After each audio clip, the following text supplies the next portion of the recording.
Hello, everyone. Welcome to the live Filmmaker Q&A for Shorts Block 4. With us, we have Michael Kusiak from Stairs, and Ari Costa and Aaron Jellabolo. Jellabolo. Jellabolo. Shelabolo. Yeah, like a bowl of jello. Shelabolo There from, you go. That always does it.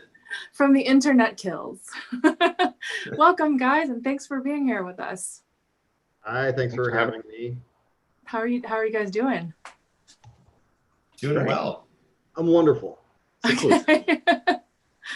Michael, I'm going to start off the Q&A with you. And if you audience members, if you're watching, you can jump on the HPLFF Discord server and find the room for Shorts 4 and start asking questions of these guys. So Michael, with Stairs, it's a very was that shot in quarantine or before quarantine happened? Right before, I shot it in November of 19, actually. I was trying to knock out something in time for Halloween of 19, and I think editing took me 2 days instead of one. So, but yeah, late last year. But that is a common question because it's so contained. Mm-hmm. For sure. And so you were just trying to knock something out really quick. So we recognized the actress in your film who was in another film called Chrysalis that we played, I think, back in 2014 when we did the Zompire Film Festival. Yeah, I've got a Chrysalis sitting right up here. Nice. So are you, how do you know Sarah, the actress? She moved to LA, and I was introduced to her through a mutual friend in Chicago. We're all from Chicago.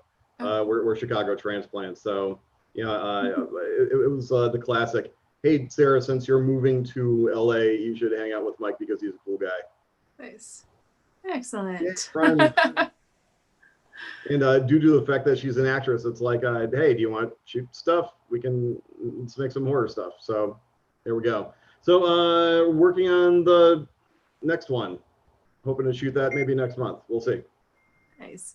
What was your idea with Stairs? Like, was there like a spark of inspiration for that, or did it come from amalgamation? Literally doing laundry one night and thinking, what if the stairs just never ended? What if I accidentally wandered into an Escher drawing? It was like literally, I'm like, yeah, that's an idea. Let's go shoot it. So nice. It is nice and simple, but it's effective. Yeah, it's not something that I'd ever seen before. I like weird stuff because you don't quite know where it's going. So cool. Anyway, so there's that. Thanks. Ari or Ari? Ari and Aaron, you're a filmmaking team, yes? Mm-hmm. Yes. So you work often together. Is this something do you make films for your day job, or is this something that you do on the side? We both make films or different types of media for our day job, but not in the writing directing capacity. So the side hustle, side gig is when we get to do follow our artistic endeavors and really sort of we're both horror nerds and we just love it so much. So our last two films have been horror, and yeah, that's what we sort of do in our free time, hoping to turn it into a full-time gig. Nice. So your film, The Internet Kills, is really fun because it kind of brings all of the horror into a very, very modern setting, which we're seeing quite a bit of with, we're starting to see films with Instagram influencers like Ara Hansen's Clout that we played on Thursday, and other things like The Door at the Edge of Reality that we played yesterday. And this one takes it a step further, I think, with this idea that all the bad stuff on the internet kind of collects in one place and has become this horrible entity. What was the genesis for that concept?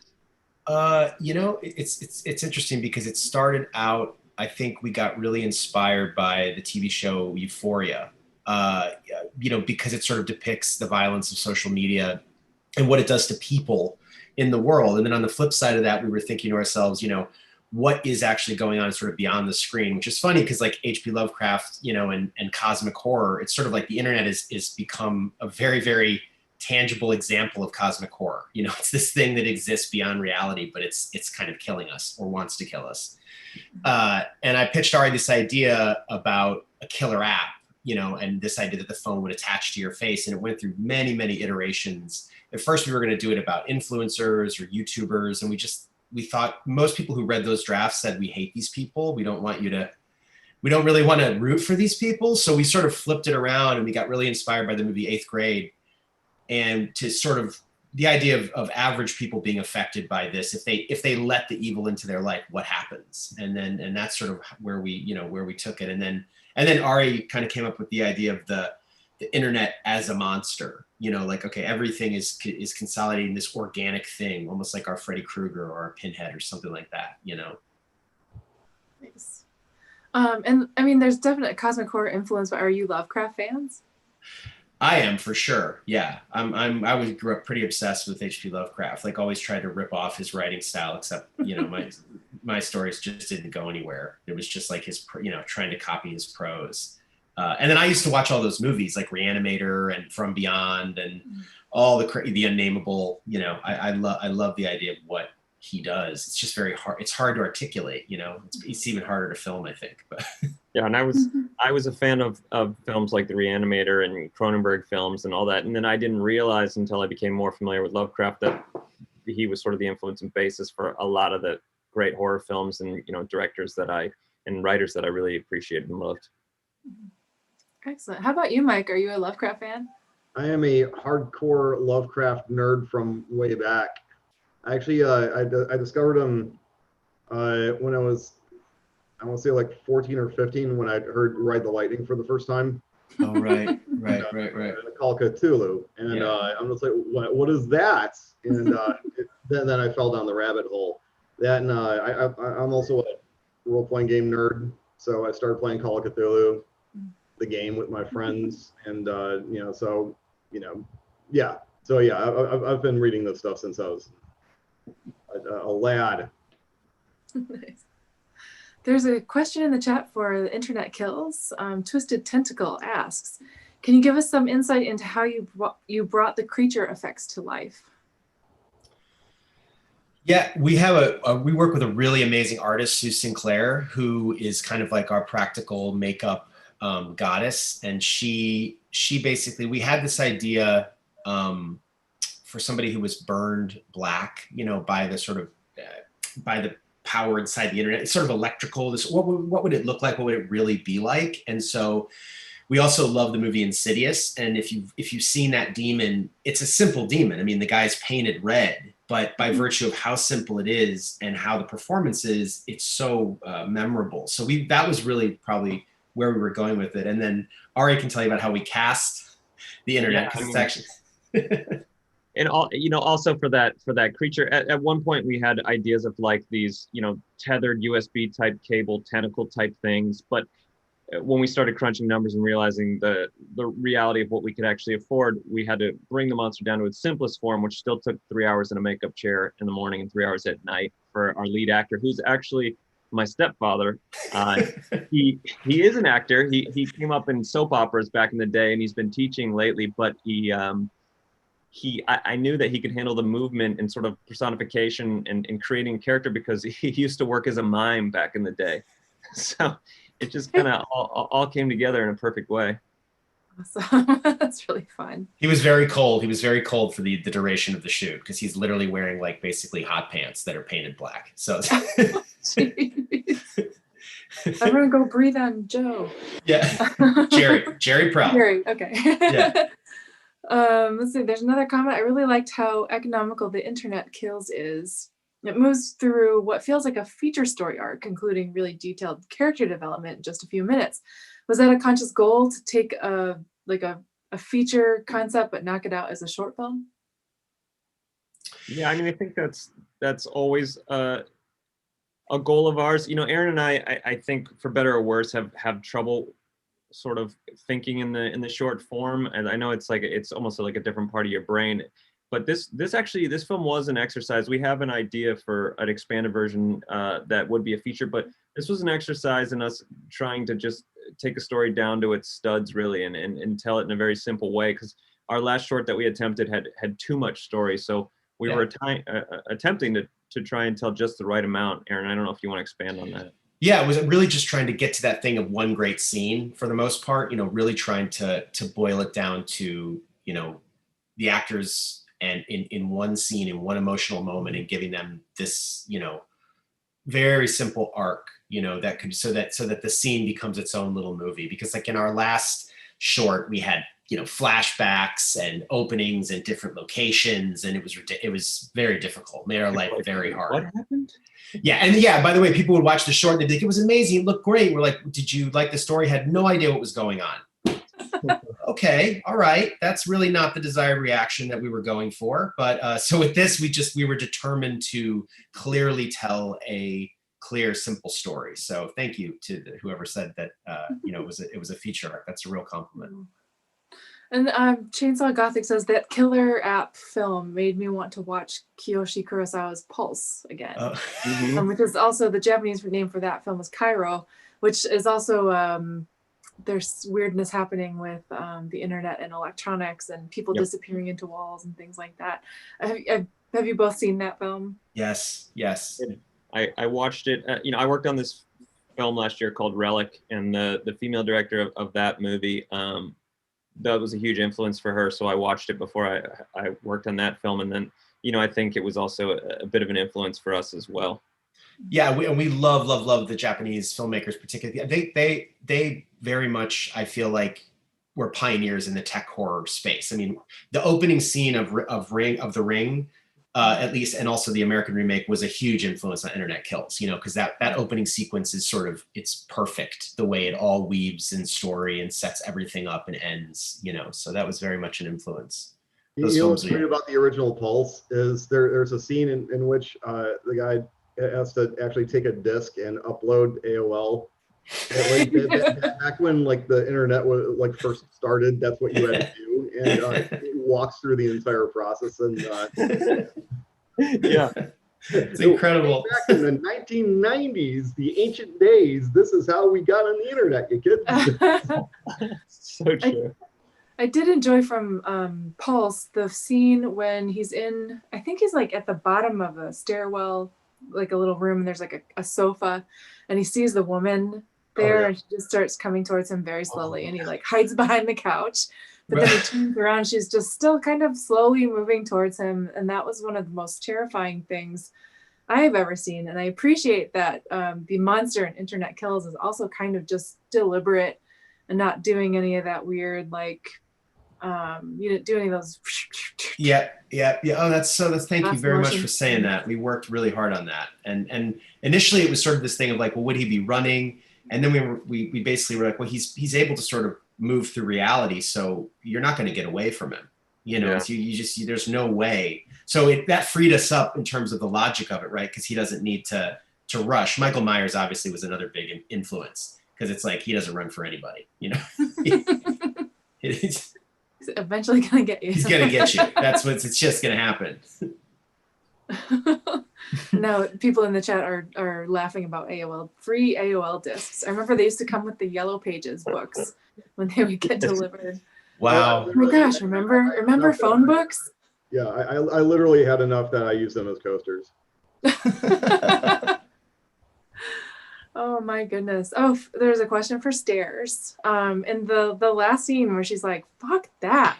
Right. That moment is so great. Did you plan on that being the ending, or is that something you came up with during production? It was in the writing process, because it was I thought it was a cool setup for kind of a weird existential piece of horror. But then I'm how do I end this? Because the setup is about being trapped in kind of an endless loop, and and obviously we have to kind of put a button on it and get her out of there somehow. But if she's trapped at first, how do we how does she become untrapped? And then it's Robin Long, who plays the ghost, became available. Sarah knew her through work or something, but so yeah, I was Robin, come on over, you're gonna be a ghost. So it's Ghost goes walking through, she goes out, and it's well, wouldn't it be funny if she actually reacted in a realistic way to seeing a ghost? you know, instead of eek, it's like, no, fuck that bullshit. No. Like hell to the no. We did like 20 takes of that line. So I've got like, 20 versions of Sarah going, fuck that, fuck that, fuck that.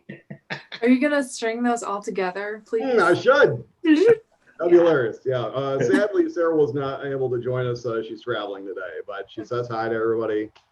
I texted her that you recognize her from Chrysalis. Yeah, she's great. She killed it. So yeah, looking forward to shooting the next one. It's gonna be fun. Fun. So in Stairs, I just want to comment on the film style, because you have a very graded look to it, kind of a golden, almost solarized look to the film until she opens the door, and then you get that like blue Iris Sauron or whatever that is. Yeah. Well, the idea being that I wanted to use the black and white to kind of accentuate the dreary, drudgery, idea that she's trapped in this thing. There's no color, there's no hope, and I also just like how it looks. And also on top of that, the space in which we were shooting was super duper sunny. It was very cheerful. And I think that if I just shot it in color and as normal, it would be hard to creep out the audience, because it's like, cheerful, sunny place, boo-hoo, you can't go down the stairs, so anyway, so I used the black and white not only to kind of accentuate the idea of it, and also to help the ghost pop at the end. So yeah, it was a very direct choice to direct it that way. It's good, because like I watching it, I would have thought that was nighttime.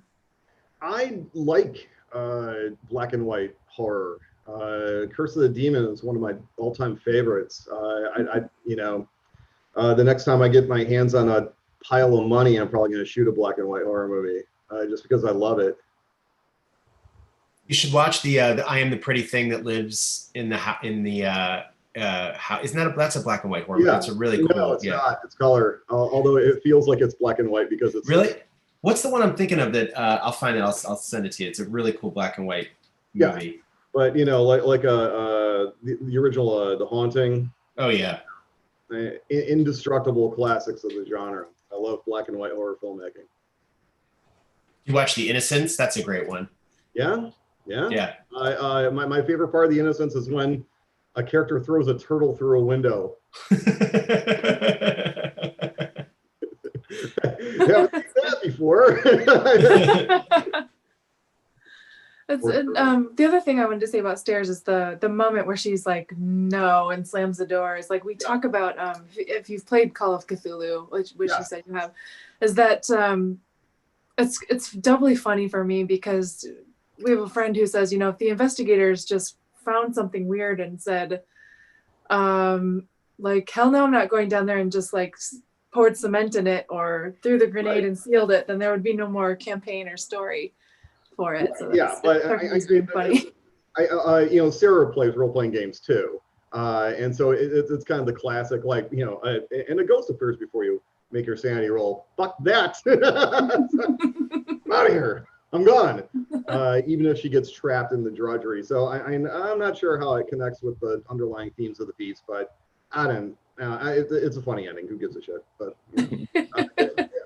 after I showed it to some people, some of my friends had alternate ideas that I was like, oh, well, that's pretty cool, but I already shot it, so whatever. Low pressure. Do you do that often? Or you just kind of like I am assuming it didn't take you like 3 days or no shoot that or anything, but Sarah swung by and we did like a walkthrough, and I just took still photos just to get like an idea of like what angles I was going to use, because that and like weirdly enough, I watched the end of Taxi Driver just to see how Scorsese moves the characters up that staircase in the climax at the end. So if you're gonna steal from directors, might as well be like Scorsese, right? So but that was the basic idea of it. And I've already got the mask for the next one. Hold on a second.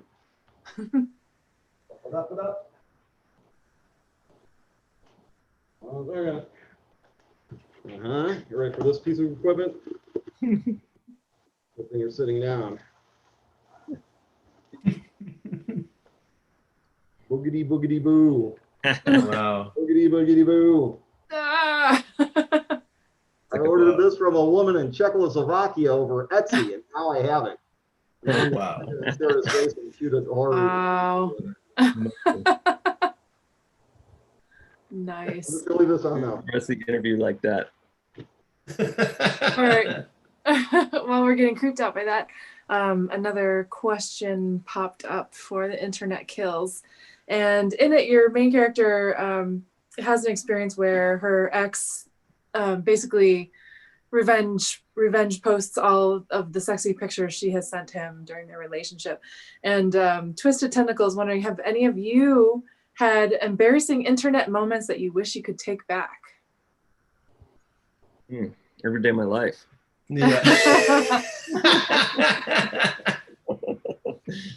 I don't have anything quite that embarrassing as nude photos. Just, you know, emails to the wrong people where you're talking about shit behind someone else's back that you definitely learn from, especially in business, where you're like, oh, I should be a little more careful, thoughtful. But I don't know if I have anything quite as embarrassing. What about you, Ryan?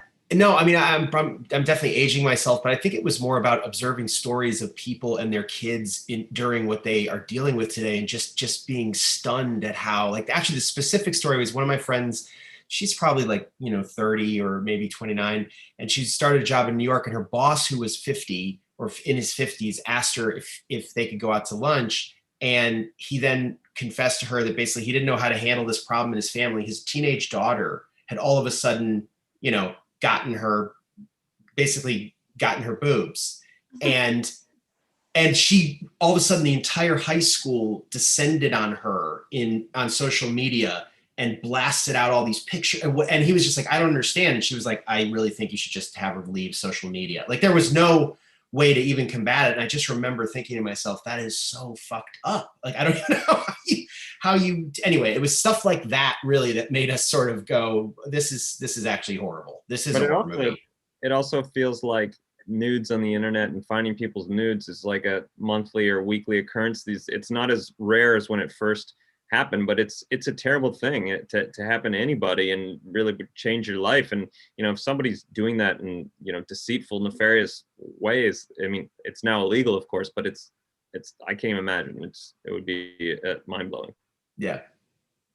It's a good lesson that, like, nothing on the internet is actually private.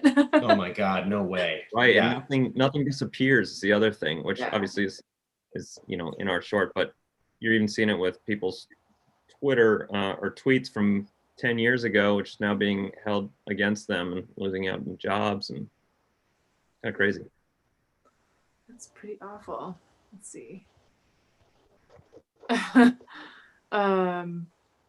There's just another comment about a Call of Cthulhu role-playing game, is that if someone handed me a summary of that film before I saw it in the theater, and I didn't notice what was printed on it until after it was over, in the Call of Cthulhu role-playing game, we set fire to the building and run away. You see that? What do you do? We set fire to the building and run away. What's the haunted house? Want to go in? No. All right. Well, thanks for coming over, guys. Enjoy the I haven't played a 7th edition yet. I'm running a Blades in the Dark game right now. So it seems like people are chatting with themselves in the chat. So one more question for each of you, and then I'll have you tell us where we can find more of your films and follow you to see what you're doing next. With your film, what are you planning on doing with it next, or was it just kind of the equivalent of a sketch for you? Is it? It was like literally like, hey, I've got a camera, I know an actress, I've got an idea, let's shoot this thing, and just shotgun it out there. So I've thrown it out into the world because I wrote and directed a feature horror movie called Death Metal that's been in post-production forever and ever. In fact, I'm working on it in another window on this same screen. I wanted to, like, just kind of knock out something to, remind myself and the world that just like, oh, by the way, I direct too. It's like, yeah, it's literally like a fun thing that we decided to do. So, and the next one is going to be another fun thing, Excellent. And Ari and Aaron, with your film, is this something that you had a plan for, or did you just have, like when you make films, do you have the story idea and I want to make this film and then have a plan for it, or like what is that process like for you? Like, do you have a plan and then let's make a film? Or I mean, we always want to make a film. I think you learn lessons, and you're sort of like, our last film before this was on a much bigger scale, and it was a little bit of a nightmare. And we wanted to do something simpler and more scaled down, and we wanted to have more fun doing it. I mean, so that was a huge thing that we were. If it's not fun, like, we should not be doing it. And so, but we always generally start with trying to nail the script down, and really getting that done, so that then we can really focus on production and enjoy it, and not sort of be, I don't know, sort of chasing your own tail sometimes. At least for us, we want to be able to focus on then casting and how we're going to shoot it and effects and all that stuff. One thing we always do is once our film's been cast, we like to do a table read and make sure that we're capturing the actors' voices correctly and see if that affects our script in any way. And it usually does. Usually you make some changes because, something doesn't sound natural, or this character wouldn't say that once you have them. But yeah, I mean, we get stuck in the script stage for a long time before we actually usually end up making something. Yeah. And then once we are going, we love to bring in, our friends and collaborators. Like, for instance, always like Sue, our effects wizard. I mean, she's somebody we love to test with, and we love to give her, enough time to test. It drives us crazy when people bring an effects person onto set and expect them to do something on the day without ever having tested it. Mm-hmm. So we that's so much fun to do. Even just the testing is the best. Speaking of the special effects, when he pulls the phone away from his eyes and it's just like smoke. Yes, yeah. And then she's like, and the other friend that rolls over and like the smoke comes out of her mouth. Was that real smoke or was that added later? Yes, that's real smoke. That is real smoke because he had a jewel for his character, if you notice in the beginning, and he figured out that he could take a huge drag and hold it and roll over and open his mouth, and the real smoke would just. That was not planned. That was just on the day. We're like, why don't we do one take where you take a big puff and then just let it come out slowly. Nice. He willingly did it. He was like he volunteered. Yes, he did. When the actors were in that makeup, they couldn't see, so they had to have someone taking them around the house and take them to the bathroom and all that stuff. It completely blocked their vision. And I have to say a real testament to that actor who's wonderful. Connor is his name. He literally did the pull you see in the movie is the first take, and he basically slowly walked through the steps and where he was going to land and then do the action. And that was about 1 o'clock in the morning. And he just nailed it. And that was one of those moments where we were like, oh, that's so great. Nice. God. Yeah. He was probably thinking, I want to get out of this makeup. He was game. He was in one. He was so game, actually. Like he's one of those, all of our actors on this were, maybe it's because they were all young, like they really were game. They were not, there was no egos at all. It was, it was fun. Well, they were convey my appreciation of their performances because, it's in such a short time, they really let you know who they were, like pretty much right away. As soon as they started talking, you had a really good feel for like what kind of person they were. Oh, thank you. It's nice. Well, definitely. Yeah. All right. Let's see. Any other questions? Nope. All right. I'm going to let you guys go. But before you go, tell us where we can find you on social media if you'd like us to do that. And if you're working on any upcoming projects and where we could find that. Michael. Oh, I'm a producer on a movie called Curse that has Mickey Rourke and Lindsay Lohan attached to star. Mm. We were going to shoot that this year, but not quite, but we're looking to, maybe Q1, Q2, 2021. I'm a co-writer on a project called Knife we have a director on that, and that's probably gonna go out to talent in the near future. I recently published a book called Dead City Chicago. It's my first, and it's also the first in a series of zombie horror thriller ebooks. I'm 25,000 words into the next one. And also the aforementioned death metal, which has been in post-production for 100 kajillion years. But we're getting there, man. So I'm hoping to have that done by the end of the year. And I've got some distribution interest already. So, just keeping the irons in the fire, man. Where can people find out information about death metal? Is there a site or? Well, I used to have a site called deathmetalthemovie.com, but it was costing me like $10 a month or something, and so I just yanked it down because I'm like, why am I paying it? When the movie comes out, I'll put it back up. And okay. So for right now, like I'm on all the face spaces and the Twitterverses and all that stuff. So. Okay. I usually like to self-aggrandize on Twitter and Facebook. So, I'm easy to Google and find. I'm in the interwebs. Okay, sounds great. And Ari, how about you? Yeah, I actually work at my day gig is more producing. So I did this movie this year called Extraction that was on Netflix. That one's fairly easy to find. But then for Aaron and my work together, we've got a feature coming. Well, hopefully we're out pitching right now. It's called All Fun and Games, about a demon who haunts and hunts children through classic versions of games, which we're pitching around town, hoping to find some interest for that. And for our past work, we did a short called The Bride, which is on Alter. You can see it there. And, I have an Instagram. It's, I think it's public, but it's just ROSTA. COSTA, Rasta Costa. And Aaron, I don't know if you want to. Yeah. My Instagram is just my name, Aaron Gelbolo. And we actually have an Instagram for The Internet Kills, which is great. It has a lot of stills, behind the scenes stills that we took. And The Bride actually is on, you can find, if you go to YouTube and just do The Bride Alter, because Alter's it's a weird platform. I mean, they do great films, but mostly they stream their stuff on YouTube. So you can find The Bride if you type in The Bride Alter. On YouTube. Very cool. Yeah. Well, we want to thank you, Brian, and I want to thank you for joining us, because you guys are really what makes this festival.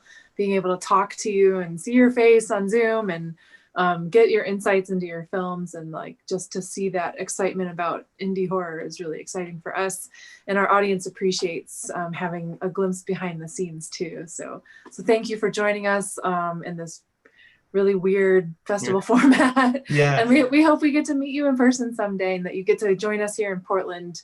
Hopefully we can be back in the Hollywood Theater at some point, and you can join us there. Yeah, well, we hope so thank too. you very much for showing stairs and for having me. I'm deeply honored. I'm definitely in a lot of great company. And this is actually the third virtual festival I've done in the last week or so. And it's a lot of fun, man. It's pretty cool. It is fun. Yeah, thank you so much, Gwen. Yeah, thank you, Gwen. Thanks for having us. It's a real honor to be in the fest. And thanks to everybody for watching. I know we can't really see the fans or the people that watch, but thank you for the thoughtful questions as well. Yeah, thank you. And be careful of the internet, because it kills. All right, cool. Take it easy, guys. Thanks for having me. All right. Great meeting you, Michael. Right on. You too. Take it easy, guys. Brian's going to take us out.